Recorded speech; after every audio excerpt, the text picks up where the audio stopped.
Greetings and salutations, Life and Poetry fam, and welcome to Poetry 101 with Marcus T. This guy. I'm so excited. Life and Poetry fam, in this series here, we will be discussing the basics of poetry. We'll be breaking down some of the things, some of the tools, and this and that and that and this. It's amazing. Guys, stay tuned in this series here. I wanted to do this here because I wanted to share we're sharing my life in poetry. Yeah, life in poetry, no pun intended, with you guys. I want you guys to learn these things here, especially if you are interested in poetry, interested in writing, or even in creative writing, because poetry is just that. It's a form of creative writing. It's creative, right? But in this series here, we'll be breaking out many of things, truths and myths about poetry. We're breaking down the common types of poetry, breaking down the foundation of, such as for example, what is a stanza, what is meter, so on and so forth. And at the end of the series, you'll get a sneak peek into book number two. Book number 2. I'm so excited about that. So excited about this series here. But yeah, so like a poetry fan. But before we jump into anything we're going to talk about today, go ahead and do me a huge favor and go ahead and give this video a thumbs up. Right, go and like this video. Like, comment, share, and subscribe. Once you subscribe and all that other good stuff, go and turn on that notification bell so that you can be notified every time we drop a new video here. Trust me, Life and Poetry family, tell the visitors they don't want to miss what's happening here, because we're going to drop some great nuggets here as we move through this series here. The quick recap. The first few episodes we've done so far, we've broke down what poetry is. Following that, I believe we broke down Batman. So we've done what poetry is, and we've broken down so far my rules of poetry, the rules that I have in place as I'm writing, and that I share with my team of writers who want to learn under me. And we're going to keep going through, right? That's a recap. You know, we know poetry. Poetry is a type of literature that describes something, it paints a picture, it describes a scene, and so on and so forth. You know what my rules are. There are 11 rules that I follow. There may be more that may come up, but so far that's my foundation of rules, right? But in this video here, in this episode, we will be discussing the myths and truths about poetry, right? What's real and what's not, what's false and what's reality. We're going to break those down. And there are many myths about poetry. There are many truths about poetry. I want to give you guys a synopsis. We're going to break it down. We'll keep it short. We'll keep it sweet. We'll keep it simple. Yeah, so again, stay tuned to the series. Stay tuned and watch this whole video through. And feel free to comment down below. Please comment down below what you think that a myth of poetry is and a truth that you know about. A myth that's been in your mind for so long that you want to debunk, or a truth that you want to answer. If you think it's real, you think it's fake, put it down in the comment below on what you're thinking about it. Yeah, right? So without further ado, let's talk about some myths and truths about poetry, right? Here we go. So, like a poetry fan, we're gonna run through this list here. We won't go too in depth about it, but I think these are really interesting. I was online and I was looking up some things that people were thinking about poetry. You know, the myths and truth factor about it, and I also came about some things of my own as my journey has come about, as I've been writing poetry and as I've been diving into the know all about it and all that good stuff that comes with it. Right, but I came with this list here, and we're gonna run through it. It's not long. It's really short. It's very sweet. It's really to the point, because these ones here were the more common ones that kept popping up as I researched. I've asked people about it, who's other writers, and I've asked myself, like, okay, this is this or is this that, right?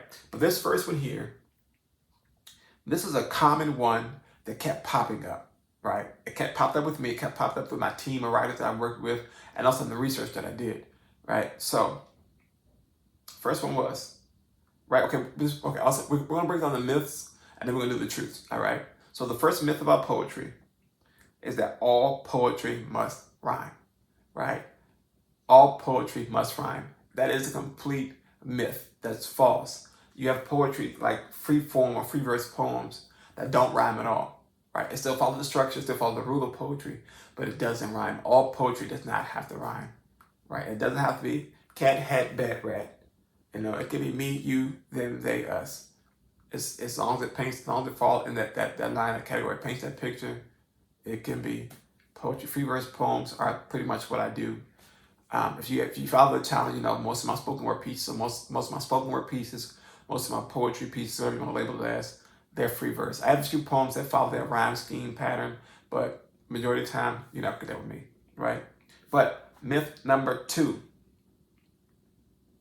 all poems must be serious. No, no, no, they don't be. Poems can be as playful as you want them to be. They can be as I'm gonna say it, as sexy as you want them to be. They can be as dark as you want them to be. They can be as fictional as you want them to be. They can be anything you want to be. They don't have to be this serious subject matter. It could be about why the sky is green and the grass is blue. Nothing is serious about that. That's a complete lie, right? We know that the sky is orange and the grass is yellow. You know, right? It makes sense, right? But no, all poems do not have to be serious. Complete myth, right? Myth number 3: all poems must have a deeper meaning. Now this one here, as I was coming up and writing, I always thought that a poem had to have some meat, had to have some meat behind it. It had to be, you know, this, bam, you got to get deep with it. No. No. Again, you can paint the picture on whatever you want it to be. If you want that poem to have that deep meaning, go for it. If you want to be light and airy, go for it. It's up to your discretion. If you want to do how you do you, right? Myth, right? And myth, right? What's that? We're going to myth number 4. Punctuation doesn't matter in poems. This one here, I did want to add this to the list here, but I know this is a rule to follow here. I hate punctuation in poetry, but for the reader, punctuation is key. It is important so that the person reading your poem can know what the stop is, when the break is, so on and so forth. Right? You want to be able to have that in place so that you know when that line ends and you come into another thought, right? So that period, you add that period at the end of a sentence, you know it's hard stop. That comma there is going to breathe, right? Punctuation is key, or exclamation point, right? This line shows excitement. The question mark, are you sure about this here? You know, even with capitalizing words, guys, don't be afraid to go back into the formality of writing when you're thinking about punctuation in poetry. Again, the punctuation in poetry helps that reader to decipher your thought, helps the reader to carry along or to follow along where you're going, whether you want this person to read straight through, whether you want them to know this is where you're going to stop, this is where new thought comes in. So I want you to breathe here, so I want you to slow down. Even with the ellipsis dots, right? I use ellipsis dots a lot because for me, ellipsis dots meaning it's a dramatic pause. After everything I do with the ellipsis dots are the dot, you know, the 3 dots you see, those are called ellipsis dots. I use them a lot in my work, and I use them for dramatic effect, right? I use them for dramatic effect because I know that comma is a short pause, a short breathe, but ellipsis dots say, oh my gosh, cliffhanger, boom. And if you're used to reading my work, or if you hear me recite a piece of mine, you would notice that when I take that breath in and elevate the tone of my voice, it comes right majority of times after those ellipsis dots. But that's how I use them. I know other people use ellipsis dots for other things, as like a prolonged sentence or prolonged thought, so on and so forth. But punctuation is key, guys. So this is a myth. Punctuation does not matter in poems. That's a myth, right? 1, 2, 3. We're on 5. Yes, 5. Myth number 5, right? This one here takes the cake for me. Poems are easier to read because they are shorter. No. Just because it's short doesn't mean it's easy. A lot of times writers will put so much thought into this work here, and you think you grasp the concept, and you read it, you're like, man, I done got confused, I done got lost, my hair standing up in my head.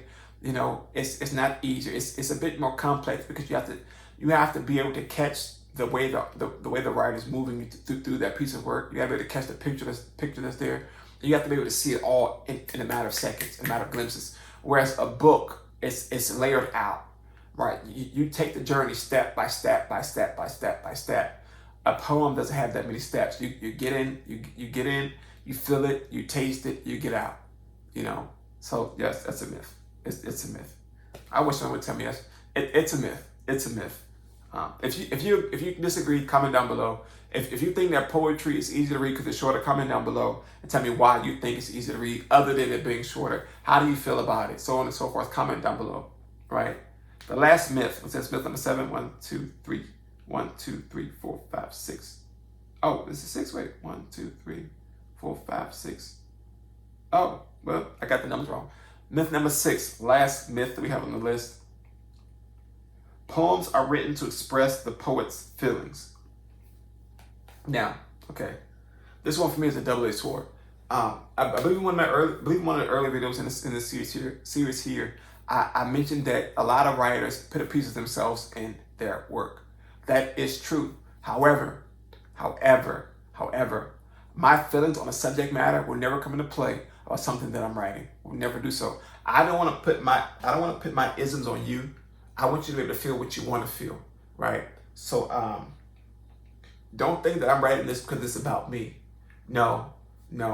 10 times, 9.99% of the time, I'm writing a piece of work that just brings light to something. It evokes thought. It does this here. It could be completely against my own thought. It could be completely against the way I feel about anything. But if I want to write it, I'm going to write it. Now, I do have pieces that are about how I'm feeling, but those pieces are, you know that's about me, because you will see it in the opening stanza. Okay, this is me, this is what he's feeling, this is what he's going through. But all poetry is not written to express the feelings of that poet. Not one bit. Some people just like to be creative, some people just like to write. Some people will write to express themselves, right? Poetry is an expression of us as writers, as poets, but, that it doesn't necessarily mean that I'm writing this to express my specific feelings on that subject matter. If I choose to do so, you will know so, but most of the time it's not. But this one also here is a double-edged sword for me, because like I said, by me pouring me into each piece of work I do, I feel something about something, but it is not always just about me, expressing me how I'm feeling. It could be expressing the way the paint drying on the wall, the way the wind blowing through the trees here, the way the grass is growing on in certain spots in the yard, the way the refrigerator makes a clicking noise, when it's kicking on, so on and so forth. It's a lot, right? So those are the myths. Guys, don't forget, comment down below if you have any myths about poetry, right? Now, on to the truths, right? The truths, we have 4 truths about poetry. There are a lot more than this here, but again, we're gonna keep it short, we're gonna keep it basic, right? So, you ready? Let's go, right? Truths about poetry. Truth number 1. Poems are often meant to be read out loud. Yes. Why, you say, but you can read it to yourself. Yes, you can.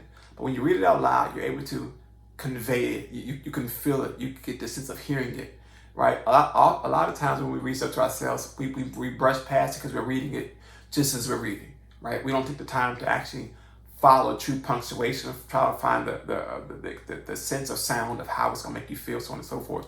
So that's why you have these spoken open mic nights. You want that poet to get up there and express themselves. That way they can give you the diction of each piece of work they do, the elevation of voice, and you can feel what they're feeling as they're going through it. They give you that sense of imagery, that sense of picture that sometimes that when you read it to yourself, you're just not going to get, if that makes sense. But yeah, read them out loud. Read them out loud. Hear it. Trust me. It's different when you hear it than when you're reading it. Just like most people when they learn, I know there are a lot of learners who are hands-on learners, and those are instructional learners. Instructional learners, you can get the book, you can read the book. But for me, the book ain't going out the window, because I don't read the book even when I get a new phone. I push that to the side, right? I gotta figure it out. Right? I'm gonna work through this like in real time, like reading something out loud. You're working through it in real time. If you stumble, you it's fine. But you're still working through it, But yeah, so poems are often meant to be read out loud. Often, but not all the time. Myth number 2. Poems often rely on image and figuration and figurative language. Yes. Why? Okay, so image, when you're reading something, you want to be able to see it, right? So as I'm writing this here, I want to paint this picture here. Right? I want to paint this picture so that you can see it. Now, but with the figurative language thing here, it brings that sense of enticement to what you're reading. Okay, oh man, this is different here. It pulled me in, right? Figuratively, it's going to pull you in, right? It's going to give you that something that stands out, right? While at the same time, we're going to paint this picture. Or something. I'm going to throw these things that, like I said, the sky is green and the grass is blue, right? Figuratively, we know the sky isn't green, right? But it pulls you in, then you can see it. Then you're painting this picture, right? Sky is green, grass is blue. The rain is whistling through the trees as at the cat howls, at the neighbor. Cats don't howl, but you're painting the picture, so now you can see it figuratively. Cats don't howl. Grass isn't blue. Sky isn't green. The rain may whistle through the trees. I doubt that the rain's gonna whistle through the trees. The wind may whistle through the trees, but you get the picture, right? So I painted it for you. You get it, right? So, truth number 3. Poems should generally be specific and concrete rather than vague and abstract. This one here, a lot of times when you're writing fiction, or when you're writing in general, but for me, I've noticed that when I write fiction, something that I know nothing about, again, sky, green, grass is blue, I try to be as abstract as possible because I want you to paint the picture yourself. But other times I want you to be able to get it. I don't want you to think about it too much. Right? I want to be straight there. Boom. We bang, bang, bang, bang. Right? You get it every time you get hit with something. You can build on that. You can build on that foundation as we start with that first line. I work our way through the finishing line, and that's where that concrete part comes in. You want it to sit on something. No pun intended, right? But you want it to sit on some type of foundation as you're building it up. You want your reader to be able to decipher what's being said and what's being done in that piece there. So on and so forth, right? So you got that? Right. This is my favorite truth here, right? Truth number 4. My favorite truth. And this is probably why I finished. This is probably why I stopped on this one here. This is a truth for me that I follow, a truth for other writers that I've worked with, and writers that I've trained coming up, my team of writers, I've researched and stuff like that. This is the biggest truth. I love this one so much.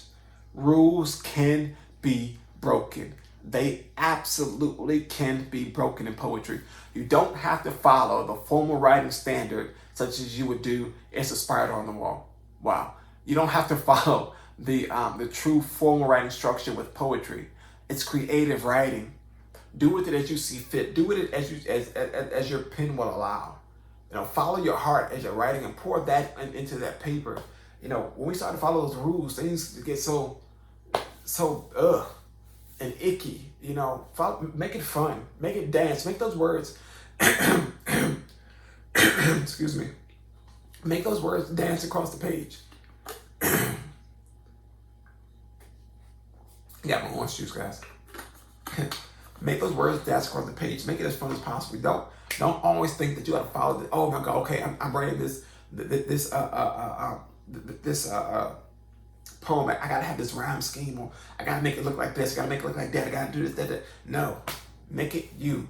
Do you when you're writing. My biggest advice to give to every writer I've worked with, every writer that's worked with me, as in I've came to them or they come to me. Every writer that I've heard speak, every writer that I've heard present their work, it just follow your rule. Follow your own rules. Sometimes break the rules. Make them fit what you want to fit. It's okay. It is okay. I know they say you're supposed to follow the rules in school. You can't don't do this, don't do that. Follow the rules. You be good. Follow the rules. No, in poetry, sometimes throw them away. Sometimes throw every rule away that you have. And it's okay. It's okay. It is okay. Your poetry is to be you, right? Let it be you, no matter what it is. And have fun while doing it. I always say when you're writing, have fun. Poetry is just that, to have fun, right? We have fun, we get it done, we do all these great things. And yeah. So Life and Poetry family, those are a few truths and myths about poetry. Again, if you have any that you know of, drop them in the comments down below. Don't be afraid to speak up and voice your opinion about it. Or just hit me on IG at officially. Hit me on IG. The link is in the description down below. It may pop up here somewhere, it may not, but it's at officially.marcus.t, as well as my TikTok same username at officially.marcus.t. Go follow them pages, go follow them platforms, and be, also follow the Facebook page, Life Poetry Facebook page. The link's in the description down below. And let's start a conversation about these here. If you want to learn more about creative writing, guys, I tell you now, go out and buy books on it. Go out and sit with some people, have the conversation with other people that you know, and get to know people in that forum, whether it be creative writing or storytelling, poetry, those who are lyricists who can write songs or rap, so on and so forth. Get in that crowd of people, join that community of people, and immerse yourself in with it there. And as they pour out, you receive it, so on and so forth, guys. Well, Life Poetry family, thank y'all so much for tuning into another episode of Poetry 101 with Marcus T. This guy, I pray you got something out of this here. In the next episode, I don't know what it'll be, but just stay tuned to it. But again, don't forget to like, comment, share, and subscribe to the channel. Share these videos, guys. Share these videos. I need you to share them out with your neighbors so we can make this a thing here. I want this to grow. I want this to be that instructional tool that people follow. But again, this series here will be the basic foundations of things that I think you should have if you wanted to dive into the realm of poetry. Now, there are other things that you can learn about it. And I may do other videos as we grow on, maybe season 2 of Poetry 101 with Marcus T. But for right now, I want to give you the basic bare bones of things that I think that you should know before you dive into wanting to write or need to know about poetry. But yeah, so Poetry family, thank you guys so much. And in closing, what I'm gonna say here: keep writing, keep believing, keep doing you. Remember, words without an audience is just a whisper. Find your audience, find your voice, find you. Always do you, always be you, no matter what. And just be great at it. Be great at it. But again, thank you guys so much. And until next time, stay safe, be blessed, all that great stuff. We out. Peace.